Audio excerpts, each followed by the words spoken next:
नमस्कार दोस्तों। आज भारतीय राजनीति में एक ऐसा दिन है जिसका इतिहास के पन्नों में स्वर्ण अक्षरों में नाम दर्ज हो गया है। जी हाँ, 10 जून 2026 एक ऐसी तारीख जो भारतीय लोकतंत्र की सत्ता संरचना में एक बड़ा बदलाव लेकर आई है।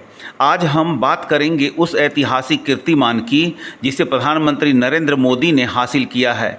आज पीएम मोदी लगातार निर्वाचित प्रधानमंत्री के रूप में अपने कार्यकाल के 4,399 दिन पूरे कर रहे हैं और इसी के साथ उन्होंने पंडित जवाहरलाल नेहरू के 64 साल पुराने रिकॉर्ड को पीछे छोड़ दिया है। आइए गहराई से समझते हैं इस सफ़र और इन आंकड़ों के पीछे की पूरी सच्चाई। सबसे पहले समझते हैं इन आंकड़ों को।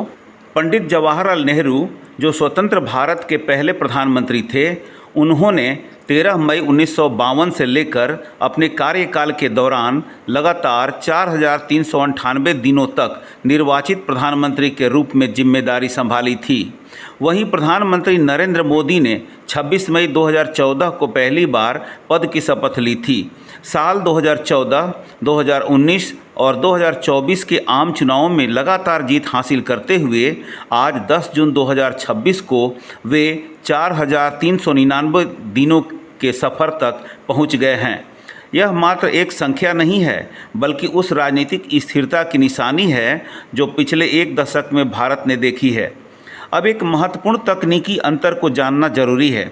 अक्सर लोग नेहरू जी के पूरे कार्यकाल की तुलना करते हैं। पंडित नेहरू 15 अगस्त 1947 से प्रधानमंत्री थे, लेकिन 1952 तक वे अंतरिम सरकार के मुखिया थे। 1952 के पहले आम चुनाव के बाद जब पहली लोकसभा का गठन हुआ, तब 13 मई 1952 को उन्होंने निर्वाचित प्रधानमंत्री के रूप में शपथ ली।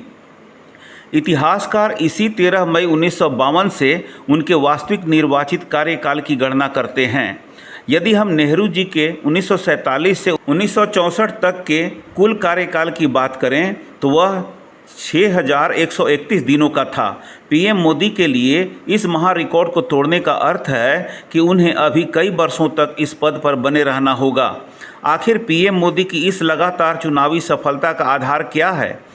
राजनीतिक विश्लेषकों का मानना है एंटी इनकम्बेंसी यानी सत्ता विरोधी लहर को मात देना सबसे कठिन काम होता है, लेकिन उज्ज्वला योजना, प्रधानमंत्री आवास योजना, जनधन खाते और करोड़ों नागरिकों तक मुफ्त राशन जैसी जन कल्याणकारी योजनाओं ने गरीब और ग्रामीण तबके तक सरकार की सीधी पहुंच बनाई है। साथ ही अनुच्छेद 370 का हटना, राम मंदिर का निर्माण और वैश्विक स्तर पर भारत की आक्रामक विदेश नीति ने जनता के बीच एक अटूट विश्वास पैदा किया है। तो दोस्तों, यह था भारतीय राजनीति के इन नए अध्याय का पूरा विश्लेषण। क्या आपको लगता है कि भारत की राजनीति में यह बदलाव देश के भविष्य के लिए एक नई दिशा तय करेगा? अपनी राय कमेंट बॉक्स में ज़रूर साझा करें। ऐसे ही गहरी और तथ्यपूर्ण जानकारी के लिए रिम ऑफ एजुकेशन को सब्सक्राइब करना न भूलें। धन्यवाद।